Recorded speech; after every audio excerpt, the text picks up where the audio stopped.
വലിയ സ്ഫോടനത്തിനുള്ള പദ്ധതിയാണ് ഇവർ പ്ലാനിട്ടത് എന്നാണ് ഇപ്പോൾ അന്വേഷണ സംഘം കണ്ടെത്തിയിരിക്കുന്നത്. എന്തൊക്കെയാണ് ഇതുമായി ബന്ധപ്പെട്ട് നമുക്ക് ലഭ്യമാകുന്ന വിവരങ്ങൾ? അജീഷ്. ദിലീപ് കുമാർ, ഇപ്പോൾ ഈ ആസൂത്രണത്തിന്റെ കൂടുതൽ വിവരങ്ങൾ ഏതാണ്ട് ഒരു വ്യക്തത വരികയാണ്. അതായത് 2 വർഷം മുമ്പാണ് ഇവർ ഈ പദ്ധതി ആസൂത്രണം ചെയ്തത് എന്നാണ് അന്വേഷണ സംഘം ഇപ്പോൾ കണ്ടെത്തിയിരിക്കുന്നത്. അതിന്റെ പ്രധാനപ്പെട്ട തെളിവുകൾ കിട്ടിയത് ഈ അൽഫല സർവകലാശാലയിലെ ഡോക്ടർ ഉമറിന്റെയും ഡോക്ടർ മുസമില്ല അഹമ്മദ് മുഹമ്മദിന്റെയും മുറികളിൽ, മുസമില്ല ഗനിയുടെയും മുറികളിൽ നടത്തിയ പരിശോധനയിൽ ചില നോട്ട്ബുക്കുകളും ചില ഡയറി കുറിപ്പുകളും കിട്ടിയിരുന്നു. ഈ ഡയറി കുറിപ്പുകളിൽ നവംബർ 8 മുതൽ 12 വരെ തീയതികളിൽ ആയിട്ട് ചില കോഡുകളുടെ രൂപത്തിൽ ചില കാര്യങ്ങൾ വിശദീകരിച്ചിരുന്നു. ഇതിൽ നിന്നാണ് ഇവർ പദ്ധതി തുടങ്ങിയിട്ട് 2 വർഷമായി എന്നുള്ളൊരു വിലയിരുത്തലിലേക്ക് അന്വേഷണ സംഘം എത്തിയത്.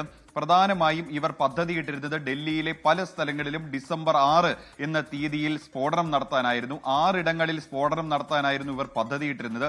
ഇതിനു വേണ്ടിയിട്ടാണ് ഇവർ ഈ ഉപയോഗിച്ച വാഹനങ്ങൾ തിരഞ്ഞത്. 32 വാഹനങ്ങളിൽ സ്ഫോടക വസ്തുക്കൾ നിറച്ച് ഡൽഹിയിലെ പല ഭാഗങ്ങളിൽ സ്ഫോടനം നടത്താനായിരുന്നു ആസൂത്രണം ചെയ്തിരുന്നത്. എന്നാൽ കൂട്ടാളികൾ പിടിയിലായതോടെ ഇവരുടെ പദ്ധതി പാളുകയായിരുന്നു. അതിനുശേഷമാണ് ഡോക്ടർ ഉമർ തന്റെ ഹ്യുണ്ടായി i20 കാറിൽ സ്ഫോടക വസ്തു നിറച്ച്, അത് പൂർണ്ണമായി സജ്ജീകരിക്കാത്ത IED ബോംബായിരുന്നു അതുമായി ഡൽഹിയിലേക്ക് കടന്ന് ഏതാണ്ട് 11 മണിക്കൂർ ഡൽഹിയിലെ പല സ്ഥലങ്ങളിലും ഇയാൾ റോന്ത് ചുറ്റുകയായിരുന്നു. കൊണാട്ട് പ്ലേസിലും മയൂർ വിഹാറിലും കരോൾ ബാഗിലും ഒക്കെ തന്നെ ഇയാൾ കടന്നു പോകുന്നതിന്റെ CCTV ദൃശ്യങ്ങൾ പോലീസ് ശേഖരിച്ചിട്ടുണ്ട്. ഇയാളുടെ സഞ്ചാരപഥം ഏതാണ്ട് 100-ലധികം CCTV ദൃശ്യങ്ങളുടെ സഹായത്തോടെ പോലീസ് പുനഃസൃഷ്ടിച്ചിട്ടുണ്ട്. അതിൽ നിന്ന് മനസ്സിലാകുന്നത് ആൾക്കൂട്ടമുള്ള സ്ഥലങ്ങൾ, കാൽനട യാത്രക്കാർ കൂടുതലുള്ള സ്ഥലങ്ങളൊക്കെയായിരുന്നു ഇയാൾ ലക്ഷ്യമിട്ടിരുന്നത്. അതിന്റെ ഭാഗമായിട്ടായിരുന്നു ഉച്ചയ്ക്ക് 3 മണിക്ക് ശേഷം ഇയാൾ ചെങ്കോട്ടയിലെ പാർക്കിംഗ് ഗ്രൗണ്ടിൽ ഈ വാഹനം കൊണ്ട് പാർക്ക് ചെയ്തത്. പക്ഷേ അവിടെ ആൾക്കൂട്ടം കുറഞ്ഞതോടെ ഈ പദ്ധതി മാറ്റുകയായിരുന്നു. പിന്നീട് ആ വാഹനം എടുത്തുകൊണ്ട് ഈ ലാൽകില മെട്രോ സ്റ്റേഷൻ ഗേറ്റ് 1 സമീപത്തെ സിഗ്നലിലേക്ക് ഈ വാഹനം കൊണ്ടുപോവുകയായിരുന്നു. അങ്ങനെയാണ് ഈ സ്ഫോടനം ഉണ്ടാക്കിയത്. അങ്ങനെ വലിയ ആസൂത്രണം തന്നെയായിരുന്നു ഇവർ നടത്തിയിരുന്നതെന്ന് അന്വേഷണ സംഘത്തിന് ബോധ്യമായി. ഇതിൽ കൂടുതൽ പേർക്ക് പങ്കുള്ളതായിട്ടും അന്വേഷണ സംഘത്തിന് വ്യക്തമായി. ഇതിൽ ഓരോ ടീമിനും, ഓരോ വണ്ടിക്കും ഈ 2 പേർ, ഒരു ജോഡി എന്ന നിലയിലായിരുന്നു ഇവർ ഭീകരരെ സജ്ജമാക്കിയിരുന്നത്. അതിലേക്കുള്ള അന്വേഷണത്തിലാണ് ഇപ്പോൾ അന്വേഷണ സംഘമുള്ളത്.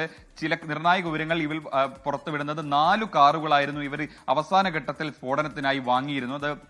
ആദ്യത്തിൽ ഒരു വെള്ള ഹ്യുണ്ടായി i20 കാറ്, രണ്ടാമത്തത് ഒരു ചുവന്ന എക്കോസ്പോർട്ട് കാറ്, മൂന്നാമത്തതായിട്ട് ബ്രസ കാർ, മറ്റൊന്നൊരു മാരുതി സ്വിഫ്റ്റ് ഡിസയർ കാർ. ഈ 4 വാഹനങ്ങളിലും കുറിച്ചും അന്വേഷണ സംഘത്തിന് വിവരം കിട്ടിയിട്ടുണ്ട്. സ്ഫോടനവുമായി ബന്ധപ്പെട്ട അന്വേഷണ സംഘത്തിന്റെ വിവരങ്ങൾ, അന്വേഷണ സംഘത്തിൽ നിന്ന് ലഭ്യമാകുന്ന വിവരങ്ങളാണ് അജീഷ് ജയകുമാർ പങ്കുവച്ചത്.